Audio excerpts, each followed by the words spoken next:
Hello and welcome everybody. Thank you for tuning in. Today we will have a look at why the New Zealand 8 current Olympic champion is the best 8 and the fastest 8 in the world.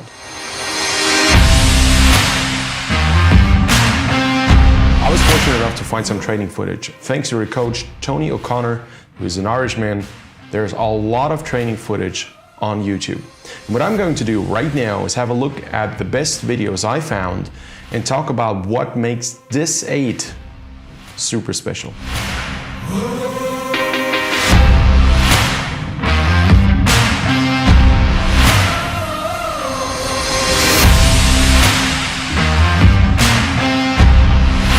The original video that caught my eye is this 500-meter piece.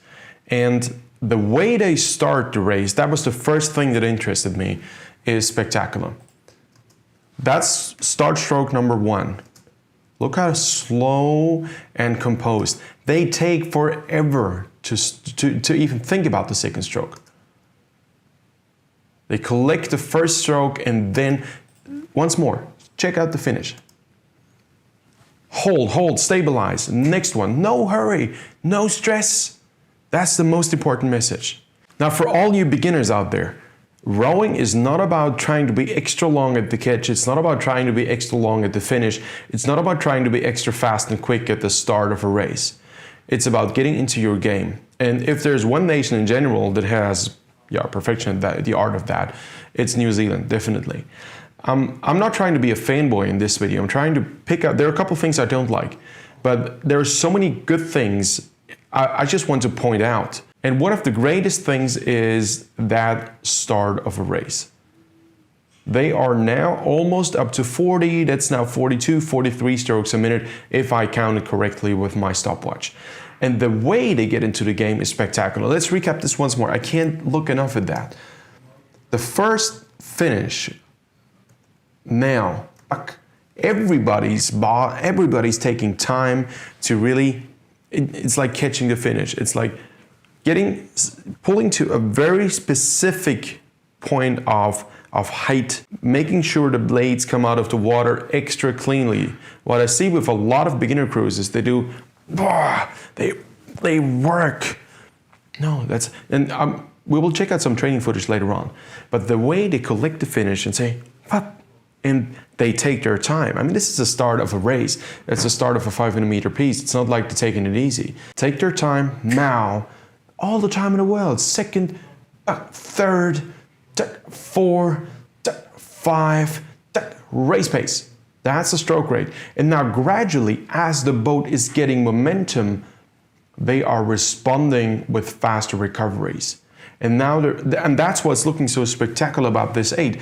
It's not about like everybody's trying to be fast on his own terms.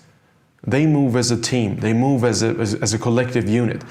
And I think this is what Tony O'Connor perfected with that team.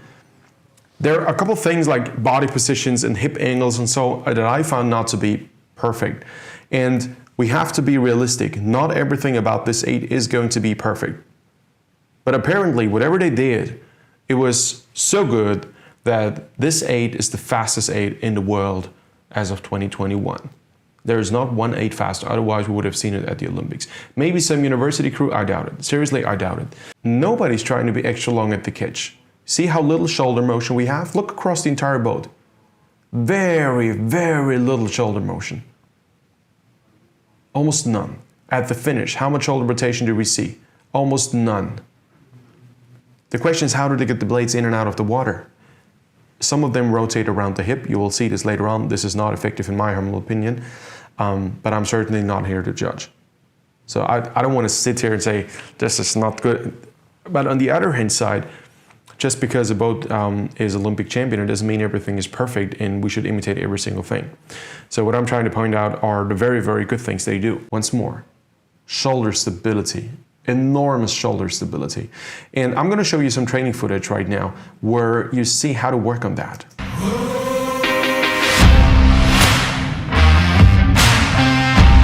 During that exercise, they learn, Tony, correct me if I'm wrong, but during that exercise, they learn how to place the blade in the water without going too deep. bap. It's such a delicate catch. That's what makes it so special. You'll never see a lot of splash at the catch here. It's all about having the blade slip into the water, up, not deeper than necessary, and still use a bit of a backswing, but not too much. And that's what you can practice very well with the outside arm, as you don't have the inside arm interfering. And now that they row with both arms again, they try to stay in that motion pattern and understand now, okay, this is how I need to use the inside arm in order to achieve the same result.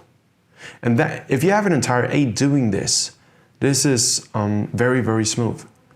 The catch is not about being aggressive. The catch is not about being extra fast. The catch is about reducing your task load to an absolute minimum. The less you have to do with the catch, the quicker the blade is going to be connected. And ultimately, it's all about connection at the catch. And some of these tasks can be reducing weight on your hands. What they're doing right now is definitely reduction of weight on the hands. Otherwise, there is no way you will have a quickly connected catch and at the same time stable shoulders. It is impossible. You can't do both at the same time. Another thing, look how loose they are, number 7. Look how loose they are on the recovery. Check the hand right there. Now, no tight grip. This is a super loose and easy grip. They work around the pin. That's another very important aspect. It's not about trying to go straight forward and trying to be extra long. This is usually, if you're a starboard, this is usually when instead of being with the oar handle parallel with your shoulder girdle, rotating out or rotating slightly forward out. A lot of people who try to be extra long in sweep rowing eventually do this in order to stretch more forward.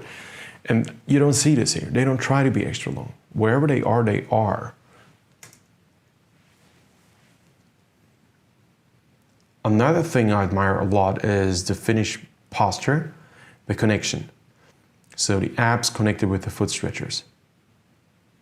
It's just an outside hand practice, but the way they are connected is spectacular.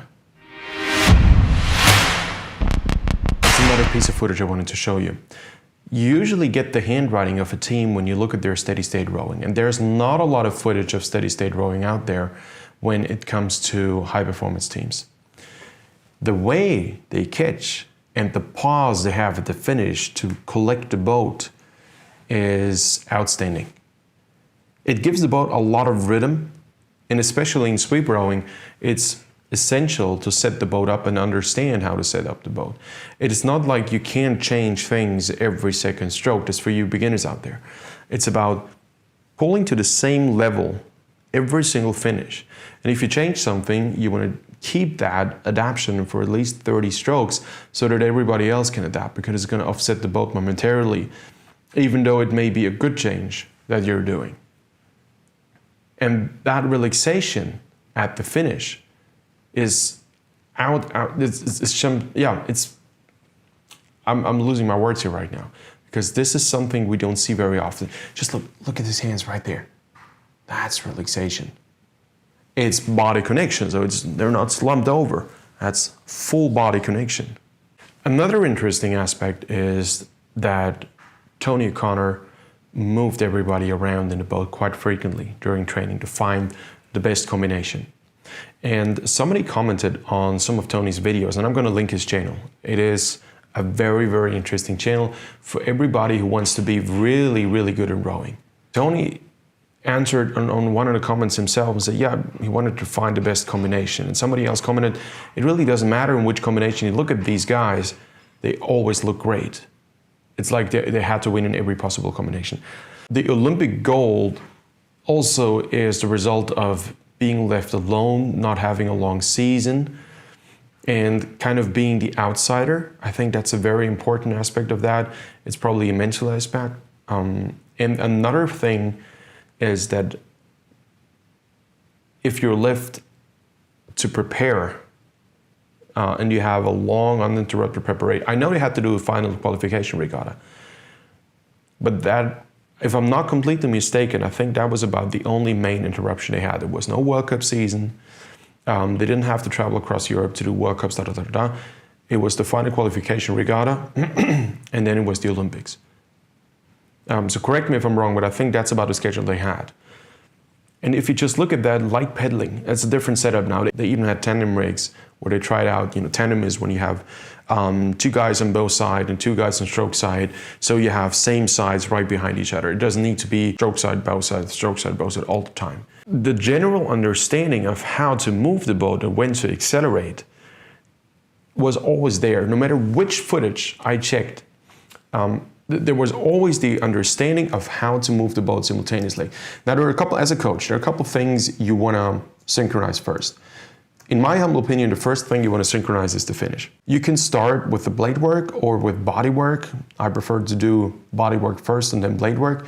I mean, you don't need to talk about basics here, but for you beginners out there, everybody's connected. Nobody is leaning back too much. By leaning back too much, I mean losing connection to the foot stretchers, taking too much time to recover to get the upper body back into position. Second thing, watch the finish, how they exit. Yep, that's one exit. It's one blade. And that creates a lot of difference. If you have 3 exits, it's something so simple, but at the same time, a lot of folks simply forget to care about this enough. You have to spend a lot of time being absolutely spot on precise. Now, another thing, watch how the blades and when the blades get clearance from the water. They don't do it now, they do it just after the finish. Finish, the blades cleanly exit the water. They're not off as far as they could be. So they don't try to be there, one motion. That's very important. This is what offsets the boat.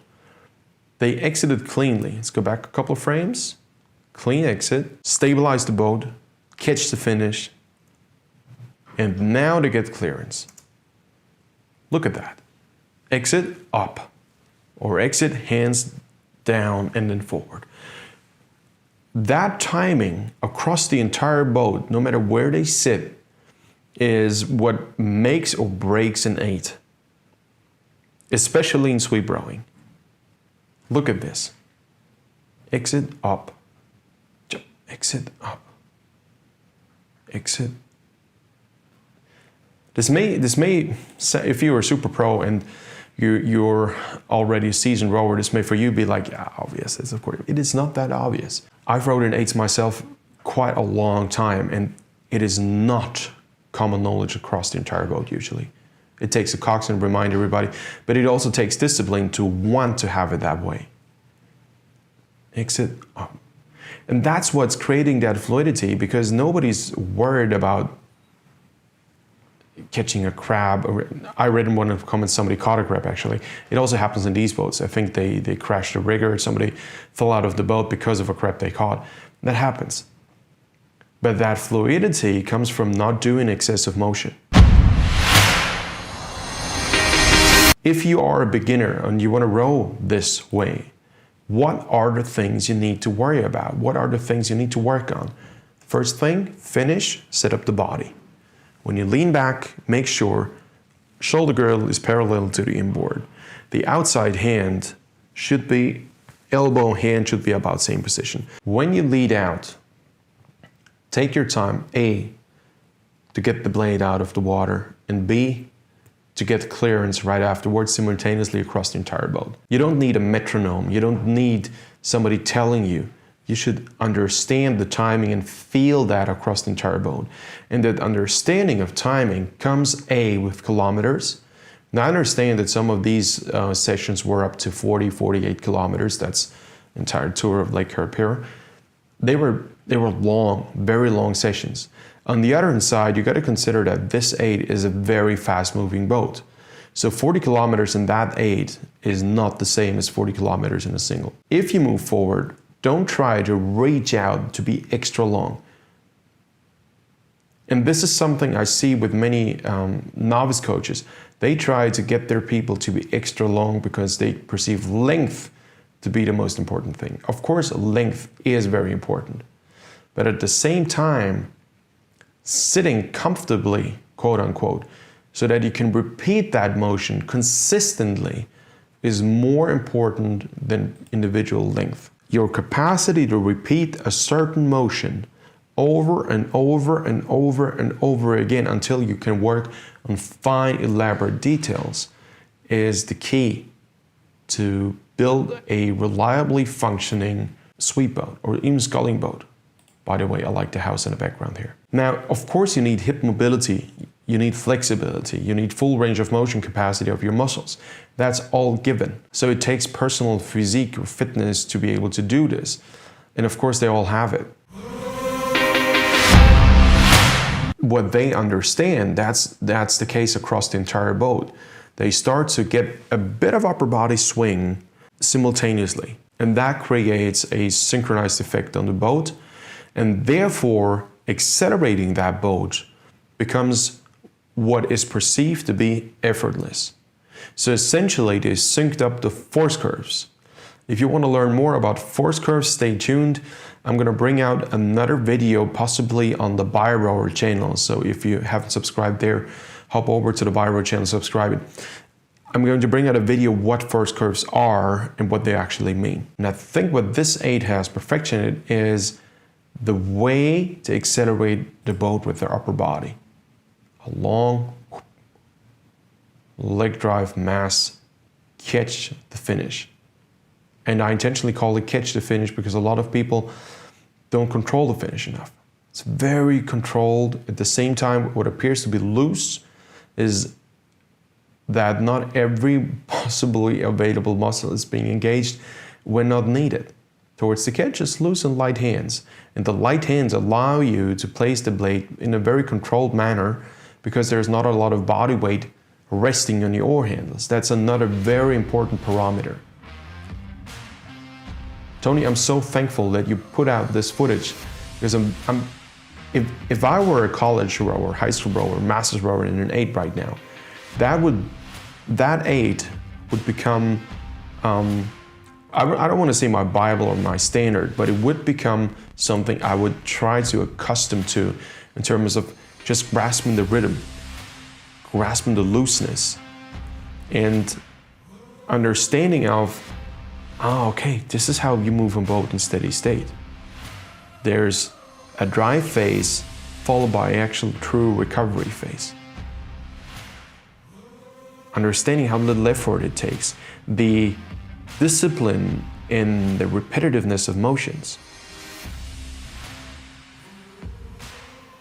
That would be my Bible. That would be my standard. I would just try to surround myself with this idea of rowing for as much as I can. Something I don't like, I said this, is the fact that the seat sometimes is very close to foot stretchers and the low trunk is very much upright and there is not as much upper body leverage capacity lift. I just want to point out, you find something that could be better even with the fastest crew in the world. The reason why I sit here in Vienna in my office and talk about this is A, to learn from the very, very, very best, and B, at the same time not to be frozen in awe and say, whatever you do, that's the only thing I'm ever going to look. No, I want you all to be to criticize, but at the same time to try to get to this level first. And okay, maybe if I strive to be like number 7 seed here, that stability, that understanding of rhythm, that power, the physique, I want to be like him. But maybe I'm not going to try to do something that different. Even strokesy, long, loose, relaxed, lat and triceps stretched out, awesome. Maybe I don't want to use my upper body so early. Or maybe I want to use my upper body earlier. So be your own judge, what is good and what is not. Yeah, here you see it. You see, there's one thing, hands lead out and knees bend even before the hip is done rotating. So that would be a position I personally consider not to be super effective. But it doesn't mean it's ineffective. They became Olympic champions. So we have to be reasonable enough to understand you can row this way and still be Olympic champion. Do I personally consider it to be more effective to row like him? where the body is actually so connected with the hip that the entire trunk is able to move the hip along. Yeah, I think so, definitely. But at the same time, as long as you're able to create the same influence on that boat you share with 7 other rowers in one coxswain, you're going to be fast.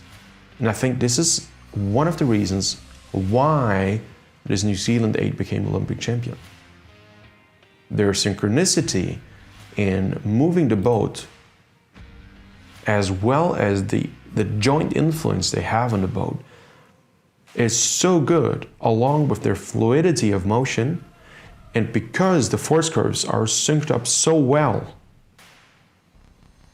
their drive looks effortless.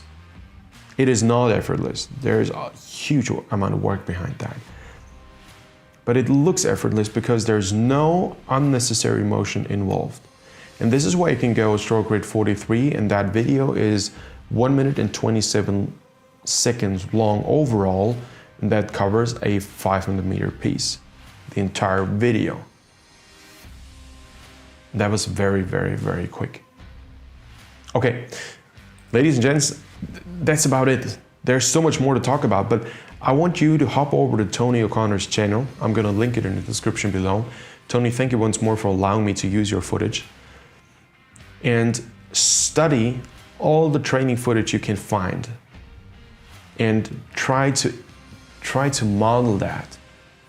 You know, every single one. Here, also number 7C, where I talked about the hip.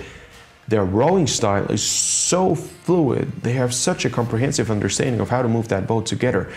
I'm so glad we also get to see footage like this, because that's where you spend most of your time with. If this video has delivered any value to you, leave me a thumbs up, put a comment in the comment section below, share the video and subscribe. That just helps me to bring out more videos like these. I recommend you hop over to Tony O'Connor's channel and check out his videos and give him a thumbs up and subscribe to his channel, because Tony has done us a tremendous job by putting out training footage of the Olympic champion 8. And even if that 8 would not have become Olympic champion, but maybe winner of the B final, it would still be worthwhile watching and studying.